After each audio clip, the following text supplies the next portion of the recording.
So I bet you guys in your forums and in correspondence, you're getting the same question about, what's the status of the airplane and when is it coming and what is it going to have and what are the features?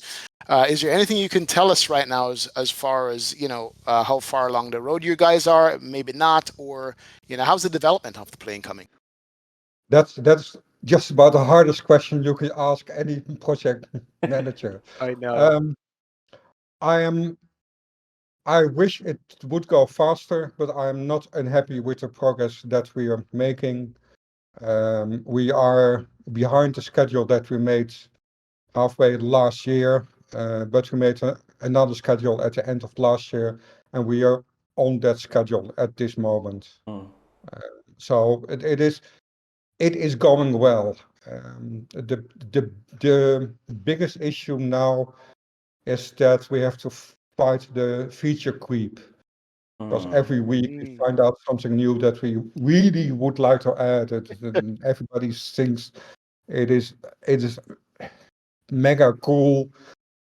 And then you ask how much time does it take? A week, at least a week. And well, you know that 1 week is always 3 weeks. So yeah, that's what we're fighting to- at this moment. But we are pretty close to releasing the product to the external beta testers. So those are the beta testers who are not in our internal team, which are almost all real airline people. That is the status. So And basically, depending on how good the beta tests go, we can set a release date. that's good. So basically, kind of one of the recent biggest challenges you're having is just where to draw the line, right? So like, Yes. yeah, so the feature creep is creeping in where your developers, I'm sure everybody in the project is super excited about it and they just want to like, can I add this one last thing in there, right? And it keeps happening over and over. Next thing you know, you've extended development for another 6 months. Is that kind of like what you're kind of getting at? Yeah, and if you add something at this moment, it has to be added to the manuals, Hmm. which are pretty special in this product because we are using an interactive e-manual learning system and not a standard paper uh, Ah, uh, PFD manual. good. This is why we talk to you, because that's a surprise to us. This is a beautiful surprise. Love it. You have been showing steadily progress of the airplane from a visual standpoint, the modeling and the cockpit textures. How is that coming along? Are you guys finished with modeling and texturing, or you still have work to Yeah, do on that? that's all done. There's a little bit of animation left, but that is in cooperation between the modeler and the developer. So that is still a little bit open, but it is not an awful lot that is open. That's good. Yep. That was good. How was the process of doing that?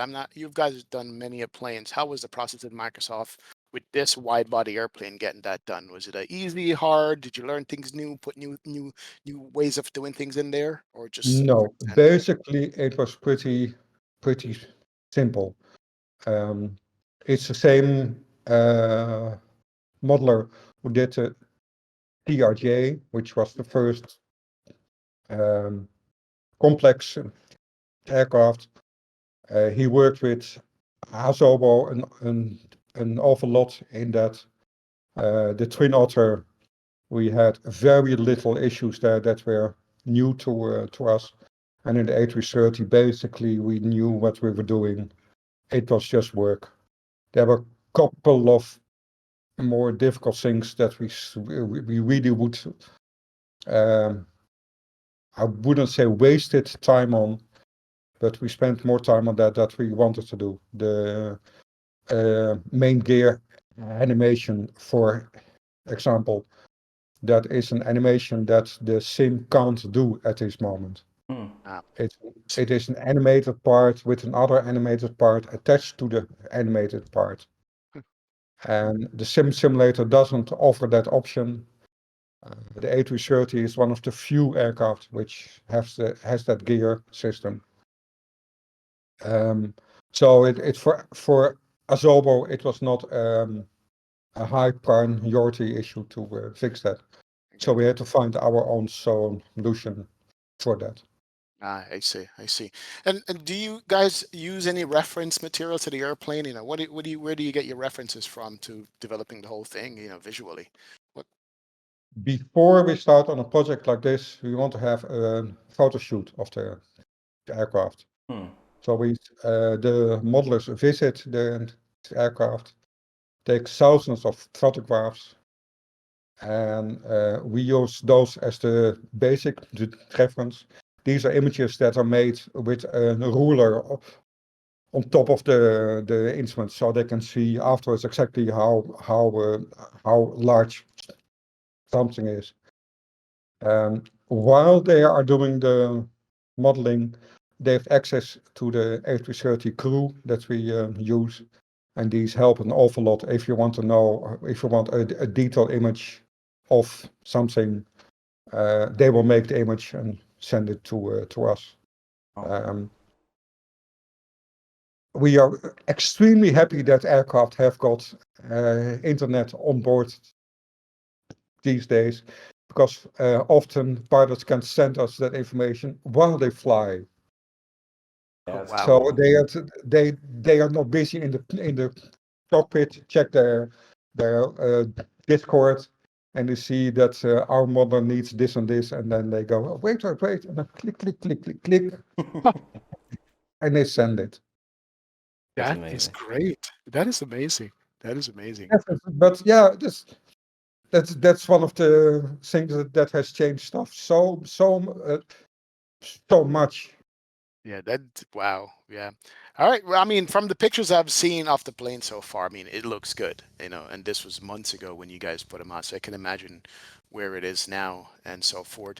I have to ask the question, how is it going to perform frame-wise? You know, everybody's worried about FPS all the time.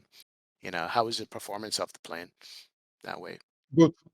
I can honestly say good. Not only because we use the latest technology that is possible, but also because we are working not only for the PC platform, but also for the Xbox and the cloud version. Oh. That means that you have to be extremely cautious with everything. You can't use large bitmaps, but have to use the decal version, which makes it possible to get extremely detailed stuff without having to have a high resolution texture. And in Xbox and in the cloud version, the memory that you have for graphics is a lot less than most people have on their graphics card at this Hmm. moment. So we have to work on that premises. But like I said, if you know what you're doing, use the decal version as much as possible. It is not really an issue, but it means that the amount of textures that you have to handle is low, really low. Wow. Wow. So I hear you saying that this is going to be Xbox and PC from day one And cloud. And and cloud. cloud. Wow. Don't underestimate FS on Xbox Cloud. It is the sleeper sim. Yeah. Huh. It is, if I need to test something, I always use the cloud version. It starts in 90 seconds, Wow. looks good, fast, easy. So yeah, yes, from day one, that is not up to us. What we can do is we can deliver the files to Microsoft, and then it's up to Microsoft when they release that.